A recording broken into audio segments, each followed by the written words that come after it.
संभल सरकारी धान खरीद में दलालों की दलाली से मचा हाहाकार।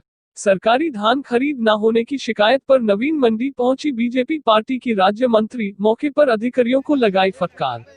कहा जेल भिजवाऊंगी, एसडीएम से कहा मैं शासन को से शिकायत करती हूं, आप इन लोगों पर कार्यवाही करें। संभल के चंदौसी नवीन मंडी में सरकारी केंद्रों पर नहीं खरीदा जा रहा किसान का धान तो हरियाणा, बिहार और अन्य राज्यों से सरकारी मूल्य से काम खरीदने आते हैं लोग। धान अधिकारियों की मिली भगत से काटा जा रहा है किसान का गला। सरकारी केंद्र का धान खरीद मूल्य है 1850 रुपए प्रति कुंतल और मगर केंद्रों पर किसान का धान नहीं लेने से किसान मंडी में ही दलालों को 1000 रुपए प्रति कुंतल बेचने को है मजबूर। बीजेपी मंत्री ने मौके पर पहुंचकर किसानों का जाना हाल कहा, हमारी सरकार ने खुला हुआ है सरकारी धान खरीद, केंद्र सरकार को बदनाम कर रहे हैं, ये अधिकारी कार्यवाही होगी। संभल जनपद के चंदौसी की नवीन मंडी में सरकारी धान खरीद नहीं हो रही और इसकी वजह मंडी के अधिकारियों की दलालों से मिली भगत से हो रही दलाली है। दरअसल सरकारी धान केंद्र पर किसान की धान खरीद का मूल्य 1850 रुपए प्रति कुंतल है, मगर चंदौसी नवीन मंडी में बने सरकारी क्रय केंद्र खुलते ही नहीं है। अगर कुछ खुलते भी है तो किसानों धान कोई ना कोई नुकस निकाल कर रिजेक्ट कर देते हैं और किसान मजबूर होकर क्रय केंद्र से वापस चला जाता है। मगर अब किसान बेबस हो जाता है और चंदौसी मंडी में ही अधिकारियों की मिली भगत। हरियाणा, पंजाब और अन्य राज्यों के दलाल मंडी में रहते हैं और वो भी धान जो सरकारी क्रय केंद्र रिजेक्ट कर देता है उसको सरकारी दामों से